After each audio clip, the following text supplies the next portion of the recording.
യേശു കർത്താവിന്റെ നാമത്തിലുള്ള സ്നേഹവന്ദനം. ഇന്ന് പ്രാരംഭമായി നമുക്ക് അപ്പോസ്തലനായ പൗലോസ് റോമാ സഭയ്ക്ക് എഴുതിയ ലേഖനം അതിന്റെ 4-ാം അധ്യായം 5 മുതൽ 8 വരെയുള്ള വാക്യങ്ങൾ നമുക്കൊന്ന് വായിക്കാം. റോമൻസ് 4-ന്റെ 5 മുതൽ 8 വരെയുള്ള വാക്യം. അഭക്തനെ നീതീകരിക്കുന്നവനിൽ വിശ്വസിക്കുന്നവനോ അവന്റെ വിശ്വാസം നീതിയായി കണക്കിടും. എന്തിനാ നീതിയായി കണക്കിടുന്നത്? വിശ്വാസം. അഭക്തനെ നീതീകരിക്കുന്നവന്റെ പ്രവൃത്തി. അല്ലേ? നമ്മളൊക്കെ അഭക്തരായിരുന്നു ഒരു കാലഘട്ടം. ഭക്തരല്ലായിരുന്നു. അഭക്തരായ നമ്മളെ നീതീകരിച്ചൊരുവനുണ്ട്. ആ നീതീകരിച്ചവനെ കുറിച്ചുള്ള വിശ്വാസം, ആ നീതീകരിക്കുന്നവനെ കുറിച്ചുള്ള വിശ്വാസം മറ്റുള്ളവരിലേക്ക് പങ്കുവെക്കുക എന്നുള്ളതാണ് സുവിശേഷം. അല്ലേ? ഹല്ലേലൂയ. അപ്പൊ നീതീകരണത്തിന്റെ ബേസ് എന്താണ്? വിശ്വാസം. വായിച്ചാട്ടെ. ദൈവം പ്രവൃത്തി കൂടാതെ നീതി കണക്കിടുന്ന മനുഷ്യന്റെ ഭാഗ്യം ദാവീദും അധർമ്മം മോചിച്ചും പാപം മറച്ചും കിട്ടിയ മനുഷ്യൻ ഭാഗ്യവാൻ. അപ്പൊ ആരാ ഭാഗ്യവാൻ? 2 കോടി രൂപ ബാങ്കിൽ കിടക്കുന്നവൻ ഭാഗ്യവാൻ എന്നല്ല വചനം പറയുന്നത്. കോടിക്കണക്കിന് രൂപയുടെ അസറ്റ് ബാങ്കിലുണ്ട്. പക്ഷേ പിണ്ടിയുടെ ജ്യൂസേ കുടിക്കാൻ പറ്റത്തുള്ളൂ, പാവയ്ക്ക നീരേ കുടിക്കാൻ പറ്റുന്നുള്ളൂ. ഹല്ലേലൂയ. ഉച്ചയ്ക്ക് ഓട്സ്, രാവിലെ ഓട്സ്, വൈകിട്ട് ഓട്സ്. ചിക്കനും മട്ടനും ബീഫും കഴിക്കുന്നവരെ കാണുമ്പം അകത്തൊരു കത്തലുണ്ട് കഴിക്കണമെന്ന്. പക്ഷേ കഴിച്ചാൽ പണി കിട്ടും. കഴിക്കാൻ വയ്യ. ഇഷ്ടം പോലെ ഇവിടെ കിടക്കുക, അക്കൗണ്ടിൽ കിടപ്പുണ്ട്. പക്ഷെ ഒരു സഹായം വേണ്ടി ഞങ്ങൾക്ക് എന്റെ മകന്റെ വിഷയത്തിനാ, അല്ലെങ്കിൽ മകളുടെ കല്യാണത്തിനാ എന്തെങ്കിലും ഒന്ന് പറ്റുമോ വെച്ചാൽ എന്റെ ഒന്നുമില്ല. കഴിക്കാനും വയ്യ, കുടിക്കാനും വയ്യ. കോടിക്കണക്കിന് രൂപയുടെ അസറ്റ് ബാങ്കിലുണ്ട്. പക്ഷെ ആർക്കും ഒരു 10 പൈസയുടെ നന്മ അതിനുവേണ്ടി കൊടുക്കുകയില്ല. പക്ഷെ പേര് വരുന്നിടത്ത് തന്റെ ജീവികളിൽ കൊത്തിവെക്കാൻ പറ്റുന്ന ഏതെങ്കിലും മേഖല ഉണ്ടെങ്കിൽ എന്ത് ചെയ്യും? അവിടെ കൊടുക്കും. ഫോട്ടോയും ഇന്നച്ചാൻ ഇത്ര പേരുടെ കല്യാണം നടത്തുന്നു, പരസ്യമായി ഒരു പരിപാടി നടത്താമെങ്കിൽ എന്ത് ചെയ്യും? അതിന് കൊടുക്കും. പക്ഷെ വചനം എന്താ പറയുന്നേ? വലം കൈ കൊടുക്കുന്നത് ഇടം കൈ അറിയരുത്. കേട്ടോ? വലം കൈ കൊടുക്കുന്നത് അത് ബൈബിൾ എഴുതിയിരിക്കുന്നു. ആ തിയറി കൊണ്ടിരുന്നാലേ ലോകം എന്നെ അറിയത്തില്ല. ലോകപ്രകാരം അറിയാൻ ആഗ്രഹിക്കുന്നവരാരും ഈ പറഞ്ഞിരിക്കുന്ന പ്രവൃത്തിയെ അല്ല ഈ പറഞ്ഞിരിക്കുന്ന വസ്തുത ഉൾക്കൊള്ളത്തില്ല. അവന്റെ ലോകപ്രകാരം തന്നെ എല്ലാവരും അറിയണം ആഗ്രഹിക്കുന്ന ഒരു രഹസ്യം ഒരു കാര്യം ചെയ്യത്തില്ല. അവൻ പരസ്യമാക്കുക. അല്ലേ? അവന് ലോകത്തിന്റെ നീതി, ലോകത്തിന്റെ മറുപടി വന്നതുകൊണ്ട് തന്നെ ദൈവത്തിനൊന്നും കിട്ടുകയുമില്ലെന്ന് വചനം പറയും. 10 പെൺകുട്ടികളെ വിവാഹം നടത്തി. ഫ്ലെക്സ് വെച്ച് എന്റെ പടം വെച്ചേക്ക്, ഇന്നടത്തെ ഇന്നാരെ 10 പെൺകുട്ടികളെ വിവാഹം നടത്തി. ദൈവത്തിൽ നിന്നൊരു വലിയ പ്രതിഫലം കിട്ടത്തില്ല. കാരണം ലോകത്തിൽ നിന്നുള്ള പ്രശസ്തിയും ലോകത്തിൽ നിന്നുള്ള പ്രതിഫലവും കിട്ടാൻ വേണ്ടി ഞാൻ ചെയ്ത ഒരു പരിപാടിയാണ്. ഞാൻ ചെയ്തത് വലം കൈ കൊടുക്കുന്നത് ഇടം കൈ അറിയാത്ത രീതിയിൽ ഞാൻ മറ്റുള്ളവർക്ക് വേണ്ടി ചെയ്യുന്നതിന് ദൈവത്തിന്റെ സ്വർഗസ്നായ തമ്പുരാന്റെ ഒരു പ്രതിഫലം എന്റെ ജീവിതത്തിൽ വെളിപ്പെടുക തന്നെ ചെയ്യും. ഹല്ലേലൂയ. ഇതിനോട് വിയോജിപ്പുള്ള, ഇപ്പൊ ഈ യൂട്യൂബിലൂടെയൊക്കെ ഈ മെസ്സേജ് കാണുമ്പോൾ ഇതിനോട് വിയോജിപ്പുള്ളവർ ഉണ്ടാകും. പക്ഷെ ബൈബിളിലെ വിഷയം ഞാൻ പറഞ്ഞു കേട്ടോ. ഞാൻ ബൈബിളിനെ വിശ്വസിക്കുന്ന, ബൈബിളിലെ അടിസ്ഥാന ഉപദേശങ്ങളെ വിശ്വസിക്കുന്ന ഒരു വ്യക്തിയാണ്. അതിനകത്തെ വിഷയങ്ങളാണ് ഞാൻ ഈ പങ്കുവെച്ചത്. ലോകപ്രകാരം പ്രശസ്തിയും പദവിയും ആഗ്രഹിക്കുന്നവർ അതത് ചെയ്യട്ടെ. ദൈവത്തിൽ നിന്ന് പ്രാപിക്കാൻ ആഗ്രഹിക്കുന്നവരൊന്നും തന്റെ പേര് വലുതാക്കാൻ വേണ്ടിയുള്ള കാര്യങ്ങൾ ചെയ്യാറില്ല. നല്ല ദാനങ്ങളെ എന്റെ ജീവിതത്തിൽ തന്നവൻ എന്റെ ഒരു നന്മ കൊണ്ടുമല്ല എന്റെ ജീവിതത്തിൽ തന്നത്. അതുകൊണ്ട് തന്നെ ഞാൻ എന്ത് ചെയ്യും? ആ നല്ല ദാനങ്ങളെ, എനിക്ക് ലഭിച്ച നല്ല ദാനങ്ങളെ ഞാൻ എന്ത് ചെയ്യും? മറ്റുള്ളവർക്ക് പകരും. ബാക്കി വായിച്ചു. കർത്താവ് പാപം കണക്കിടാത്ത മനുഷ്യൻ ഭാഗ്യവാൻ. കർത്താവ് നമ്മുടെ മേൽ പാപം കണക്കിടാത്ത അവസ്ഥ എപ്പോഴുണ്ടായി? നമ്മുടെ പാപങ്ങളെ പുറത്ത്, നമ്മുടെ അകൃത്യങ്ങളെ ക്ഷമിച്ച് നമ്മളെ ഒരു രാജ്യത്തിൽ ഉറപ്പിച്ചിരിക്കുന്നു. എപ്പോൾ?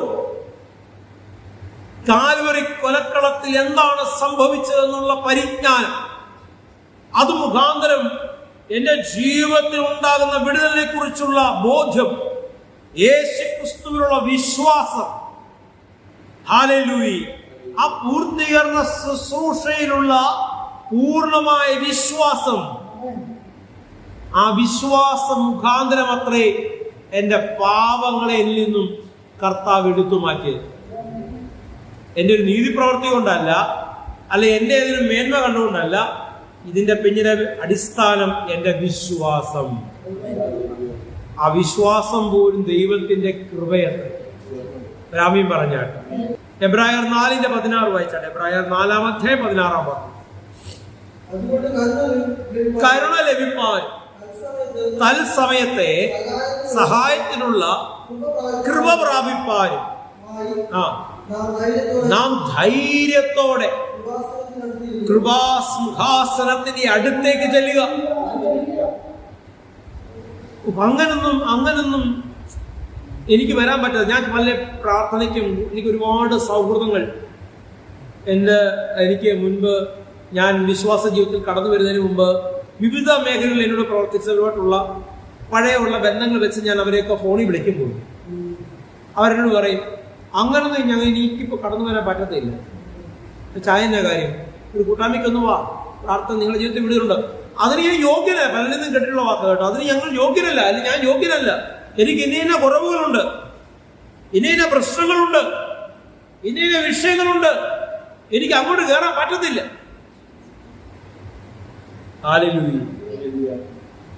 അങ്ങനെയുള്ള പല പ്രശ്നങ്ങളും കേട്ടിട്ടുമുണ്ട്. കാരണം വളച്ച് കെട്ടിയിരിക്കുന്ന, വേര് കെട്ടിയിരിക്കുന്ന ഒന്നാണ് സഭ. അതിനകത്തോട് ഒരുത്തനെ എന്ത് ചെയ്തില്ല. എന്നാൽ യേശു ക്രിസ്തുവിനുള്ള സ്നേഹത്തിൽ ആശ്രയം വെക്കുന്ന ഒരു ശുശ്രൂഷകൻ, ഒരു അപ്പസ്തോലൻ വിളിച്ചു പറയും, കേറി വാ, നിന്റെ കൊടിയ പാപങ്ങളെ, നിന്റെ കറപിടിച്ച ജീവിതത്തിന്റെ അനുഭവങ്ങളെ കഴുകി ഹിമം പോലെയാക്കുവാൻ കഴിവുള്ള എന്റെ കർത്താവിന്റെ രക്തം നിനക്ക് വേണ്ടി സംസാരിക്കുകയാണ്, കേറി വാ. ഇതാണ് ക്രിസ്തുവിന്റെ സ്നേഹം, ഇതാണ് ക്രിസ്തുവിന്റെ സഭ. അങ്ങനെ കയറി വരുന്നവരുടെ കൂട്ടമാണ് ഹല്ലേലൂയ ക്രിസ്തുവിന്റെ സഭയായി, കൂട്ടമായി മാറ്റപ്പെടുന്നത്. ഹല്ലേലൂയ. അങ്ങനെ കയറി വന്ന ഒരാളാണ് ഞാൻ. എന്റെ മഹാ അപരാധങ്ങളെ, എന്റെ തിന്മകളെ, എന്റെ തെറ്റുകളെ എന്റെ അപ്പ തന്റെ രക്തത്താൽ കഴുകി. ഹല്ലേലൂയ. പാപമോചനം നൽകി. ശ്രേഷ്ഠമേറിയ നല്ല ദാനങ്ങളെ അവൻ ജീവിതത്തിൽ പകർന്നു തന്നു. അതിന്റെയൊക്കെ അടിസ്ഥാനം വിശ്വാസം, ഒരു പ്രവൃത്തിയുമല്ല, വിശ്വാസം. രാമീൻ പറഞ്ഞാണ്. അത് 4:16 നമ്മൾ വായിച്ചു. ഒന്നൊന്ന് വായിച്ചാണ്. കരുണ ലഭിപ്പാനും തൽസമയത്തെ സഹായത്തിനുള്ള കൃപ പ്രാപിപ്പാനും നാം ധൈര്യത്തോടെ കൃപാസിംഹാസനത്തിന്റെ അടുത്തേക്ക് കടന്നു വരിക. 2 കൊരിന്ത്യൻസ് 5:21. 2 കൊരിന്ത്യൻസ് 5:21 വാക്യം. പാപം അറിയാത്തവനെ നാം അവനിൽ ദൈവത്തിന്റെ നീതിയാകേണ്ടതിന് അവൻ നമുക്ക് വേണ്ടി, കേട്ടോ, പാപം അറിയാത്തവനെ നാം അവനിൽ ദൈവത്തിന്റെ നീതിയാകേണ്ടതിന് എന്ത് ചെയ്തു? വായിച്ചു. അവൻ നമുക്ക് വേണ്ടി അതാണ് യെശയ്യാവിന്റെ പ്രവചന പുസ്തകത്തിൽ എഴുതിയിരിക്കുന്നത്. എന്താ എഴുതിയിരിക്കുന്നത്? നമ്മുടെ പാപങ്ങളെ, നമ്മുടെ അകൃത്യങ്ങളെ, നമ്മുടെ രോഗങ്ങളെ, നമ്മുടെ ശാപങ്ങളെ അവൻ ക്രൂശിൽ വഹിച്ചു. ഹല്ലേലൂയ. അപ്പം ഇന്ന് ക്രിസ്തുവിനുള്ള വിശ്വാസം എന്റെ അകത്തേക്ക് ബലപ്പെടുമ്പോൾ ഞാൻ എന്തിൽ നിന്നൊക്കെ മോചനം പ്രാപിക്കുന്നു? പാപം, രോഗം, ശാപം, ദുഷ്ടം കൊണ്ടിരുന്ന തന്ത്രങ്ങൾ, ഇതിനെല്ലാം, വൈകല്യങ്ങൾ, ഇതിനെല്ലാം എന്ത് ചെയ്യുന്നു? മോചനം പ്രാപിക്കുന്നു. അപ്പൊ മോചനം ഉണ്ടാകുന്നത് എങ്ങനെ? പൂർത്തീകരണ ശുശ്രൂഷയിലുള്ള വിശ്വാസം. എന്താ പൂർത്തീകരണ ശുശ്രൂഷയിലുള്ള വിശ്വാസം? എല്ലാം എനിക്ക് വേണ്ടി പൂർത്തീകരിച്ചൊരുവനുണ്ട്. ആ നാമം എല്ലാ നാമങ്ങൾക്കും മേലായ നാമം. ആ നാമം ഒന്ന് വിളിച്ചു പറഞ്ഞേ. അയ്യോ, ഇത്രയും പേരെ അത് ഇത്രയേ ഉള്ളൂ. ആ നാമം ഒന്ന് ശക്തിയോടെ വിളിച്ചു പറഞ്ഞേ. യേശു. ഹല്ലേലൂയ. യേശു എന്ന നാമത്തിങ്കൽ സർവ മുഴങ്കാലും മടങ്ങുക തന്നെ ചെയ്യും. നമ്മൾ പാടുന്നൊരു പാട്ടുണ്ടല്ലോ, എല്ലാ മുട്ടും മടങ്ങും എല്ലാ നാവും പാടിടും എൻ യേശു മാത്രം കർത്താവ്. എല്ലാ മുട്ടും എല്ലാ നാവും പാടിടും എൻ യേശു മാത്രം കർത്താവ്. ഓ കർത്തൻ നീ, കർത്തൻ നീ, മരണത്തെ ജയിച്ചെഴുന്നേറ്റവൻ. എല്ലാ മുട്ടും മടങ്ങും എല്ലാ നാവും പാടിടും എൻ യേശു മാത്രം കർത്താവ്. മരണത്തെ ജയിച്ചവൻ, പാതാള ഗോപുരങ്ങളെ തകർത്തവൻ എന്റെ ദൈവം, എന്റെ അപ്പൻ എന്ന് പറയുക നിങ്ങൾക്ക് പ്രാഗൽഭ്യമുണ്ടോ? നിങ്ങളുടെ അവസ്ഥകളെ ദൈവത്തിന്റെ കരം ശലിക്കുകയാണ്. നിങ്ങൾക്ക് നേരിടുന്ന വിഷയം എന്ത് തന്നെയായാലും അതിനകത്ത് ഒരു മറുപടി ഉണ്ടാവും. നിന്റെ പ്രാർത്ഥനകത്ത് മറുപടി ഉണ്ടാകത്തില്ല എന്ന് വാദിക്കുന്ന ദുഷ്ടന്റെ വാക്കുകൾക്ക് ഒരു മറുപടി, അവനൊരു മറുപടി ദൈവം ഇന്നും കൊടുക്കുകയാണ്. ഹല്ലേലൂയ. നീ താളടിയാകാൻ നോക്കിയിരിക്കുന്നവരുടെ മുമ്പിൽ കേട്ടോ, ഒരിക്കൽ കൂടെ ഞാൻ എന്ന വാക്ക് ആവർത്തിക്കുക. നീ താളടിയാവാൻ നോക്കിയിരിക്കുന്നവരുടെ മുമ്പിൽ നിന്നെ ഉയർത്തുന്ന ഒരു ദൈവമുണ്ടെന്നേ. ഒരാഭിചാര ശക്തിക്കും ഒരു നെഗറ്റീവ് പ്രേയറുകൾക്കും നിന്റെ മേൽ ക്ഷേമെടുക്കാൻ കഴിയത്തില്ലെന്നേ. ആരൊക്കെ എന്തൊക്കെ വെടിഞ്ഞിരുന്ന് നിനക്ക് വേണ്ടി എന്തൊക്കെ കർമ്മങ്ങൾ ചെയ്താലും അവർ നിന്റെ മേൽ ഫലിക്കുവാൻ എന്റെ അപ്പൻ സമ്മതിക്കയില്ല. യേശുവേ ആരാധന. ഹല്ലേലൂയ. കാരണം ഞാൻ സേവിക്കുന്നത് ആരെയാണെന്ന് എനിക്ക് നല്ല ബോധ്യമുണ്ട്. എബ്രായർ 8-ാം അധ്യായം അതിന്റെ 10-ാം വാക്യം ഒന്ന് വാങ്ങി. എബ്രായർ 8:10. ഈ കാലം കഴിഞ്ഞ ശേഷം ഞാൻ ഇസ്രായേൽ ഗൃഹത്തോട് ചെയ്യാനിരിക്കുന്ന നിയമം ഇങ്ങനെയാകും. ഞാൻ എന്റെ ന്യായപ്രമാണം അവരുടെ ഉള്ളിലാക്കി അവരുടെ ഹൃദയങ്ങളിൽ എഴുതും. ഞാൻ അവർക്ക് ദൈവമായും അവർ എനിക്ക് ജനവുമായിരിക്കും. 12-ാം വാക്യം 12. ഞാൻ അവരുടെ അകൃത്യങ്ങളെ കുറിച്ച് കരുണയുള്ളവനാകും. അവരുടെ പാപങ്ങളെ ഇനി ഓർക്കയില്ല. ഒരാമീൻ പറഞ്ഞാട്ട്. എന്റെ പാപങ്ങളെ, ഞാൻ ചെയ്ത തിന്മകളെയൊക്കെ ദൈവം ഓർത്തു വെച്ചിരുന്നെങ്കിൽ ഈ ഭൂമിയിൽ നിന്ന് എന്നേ ഞാൻ ഇല്ലാതായി പോയെ. എന്നോട് കരുണയുള്ള എന്റെ ദൈവം. ഹല്ലേലൂയ. കോപാകുലനായ ഒരു ദൈവത്തെ കുറിച്ചല്ല ഞാൻ നിങ്ങളോട് പറയുന്നത്, സ്നേഹസമ്പന്നനായ ഒരു ദൈവം. ഏതൊക്കെ തെറ്റുകളോടെ ഏതൊക്കെ ബലഹീനതകളോടെ നിൽക്കുമ്പോൾ കേറിവാ കുഞ്ഞേ, നിന്റെ ബലഹീനതകൾക്ക് നിന്റെ പ്രശ്നങ്ങൾക്ക് ഒരു പരിഹാരം എന്റെ പക്കലുണ്ടെന്ന് പറയുന്ന നല്ലവനായ ഒരു ദൈവത്തെ കുറിച്ചത്രേ ഞാൻ നിങ്ങളോട് പറയുന്നത്.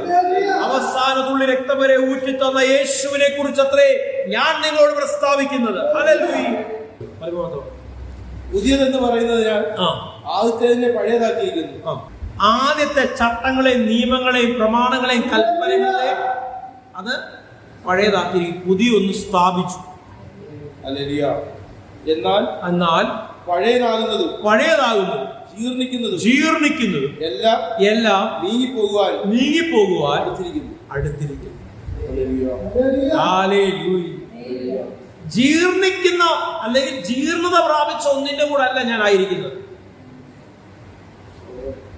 യഹൂദന്മാർക്ക് ഒരു ഗുണവും ചെയ്യാത്ത, പിന്നെയും അവർ പാപത്തിലേക്ക് വീണുപോയ രാജാക്കന്മാർക്കും ഗോത്രവർഗങ്ങൾക്കുമൊക്കെ അടിമകളായി മാറിയ ഒരു ഗോത്ര സമൂഹം, അവരെ ഒന്നിപ്പിച്ചത് ഒരു പ്രവചനമാണ് അല്ലെ? ദൈവത്തിന്റെ പ്രവചന പദ്ധതി പ്രകാരം അവർ ഒന്നിച്ചു. പക്ഷെ യഥാർത്ഥ ഇസ്രായേലായ നിങ്ങൾ അറിയേണ്ടത്, ഇന്ന് ഈ ലോകത്തിൽ കാണുന്ന ഇസ്രായേൽ എന്ന രാജ്യത്തെ കുറിച്ചല്ല ഇപ്പോൾ ഞാൻ പറയുന്നത്, നിങ്ങളെന്ന ഇസ്രായേലിനോട് ഞാൻ പറയുക. ഹല്ലേലൂയ. നിങ്ങളുടെ അകൃത്യങ്ങളെയും പാപങ്ങളെയും ക്രൂശിൽ നിന്നും നിങ്ങൾക്ക് വേണ്ടി എടുത്തു മാറ്റിയ ഒരു പ്രവൃത്തി അവൻ തികച്ച് ഒരു രാജ്യത്തിൽ അവൻ ഉറപ്പിച്ചിരിക്കുകയാണ്. ഹല്ലേലൂയ. നിങ്ങൾ ഇനി ആയിരിക്കുന്നത് ജീർണിക്കുന്ന യഹൂദന്റെ കഥകളിലല്ല. കാരണം വാഗ്ദത്ത പ്രകാരമുള്ള ഇസ്രായേൽ അത്രേ നിങ്ങൾ. മനസ്സിലാക്കുക. കർത്താവിനെ സ്തുതിച്ചാൽ നിങ്ങൾ യേശുവിന്റെ സന്തതികളത്ര, യേശുവിനാൽ മോചനം പ്രാപിച്ചവരത്ര. ക്രിസ്തു മുഖാന്തരം എല്ലാ മണ്ഡലത്തിലും നിങ്ങൾക്ക് എന്റെ കർത്താവ് പൂർണ്ണ ജയം നൽകിയിരിക്കുന്നു. അവൻ നിങ്ങളുടെ പ്രാർത്ഥന കേൾക്കാതെ പോകുന്നവനല്ല, നിങ്ങളുടെ പ്രാർത്ഥനകൾക്ക് മറുപടി തരുന്നവനാണ്. അവനിലൂടെ നിനക്ക് സകലതും സാധ്യം. ബോധ്യമുള്ളവർ കണ്ണടയ്ക്കാം, പ്രാർത്ഥിക്കാം. പ്രിയപിതാവേ, യേശു കർത്താവേ, അങ്ങയുടെ സന്നിധിയിൽ സമ്പൂർണ്ണമായി സമർപ്പിച്ച് പ്രാർത്ഥിക്കുന്നു. യേശു അങ്ങ് മുഖാന്തരമുള്ള വിടുതലിനെ വിശ്വസിക്കുന്ന ജനത്തിൽ അങ്ങയുടെ പൂർത്തീകരണ ശുശ്രൂഷയെക്കുറിച്ചുള്ള പരിജ്ഞാനത്തിന്റെ തികവ് ലഭിച്ച ജനത്തിന് വലുതും ശക്തവുമായത് വെളിപ്പെടാൻ പോകുന്ന ആർക്കും തടയാൻ പറ്റാത്ത തലത്തിൽ ഹല്ലേലൂയ ഒരു കൂട്ടത്തെ ദൈവം എഴുന്നേൽപ്പിക്കാൻ, ദൈവത്തിന്റെ പദ്ധതികൾ കാണാൻ പോകും. ഹല്ലേലൂയ. മണവാട്ടിയെ ഒരുങ്ങിക്കൊള്ളുക, നിന്റെ നാഥൻ വരുവാൻ സമയമായിരിക്കും. സ്വർഗത്തിന്റെ കരം ചലിക്കുന്നതിനെ ഓർത്ത് എന്റെ തമ്പുരാന്റെ അധികാരമുള്ള നാമത്തിൽ തന്നെ ആമേൻ, ആമേൻ, ആമേൻ. ലാസ്റ്റ് ടൈം വിശുദ്ധ ബ്രൈറ്റ് ചർച്ചിന്റെ പ്ലാറ്റ്ഫോമിൽ നിന്ന് ഞാൻ വിളിച്ചു പറയുകയാണ്, എന്റെ കർത്താവ് നിങ്ങളുടെ പ്രാർത്ഥനകളെയും യാചനകളെയും കേട്ടിട്ട് ശ്രദ്ധിക്കാതെ പോകുന്നവനല്ല. അവൻ നിങ്ങൾക്ക് മറുപടി തരുവാൻ കഴിവുള്ളവനത്രേ. ദൈവം നിങ്ങളെ ശക്തീകരിക്കട്ടെ, ദൈവം നിങ്ങളെ ബലപ്പെടുത്തട്ടെ. ആമേൻ, ആമേൻ, ആമേൻ.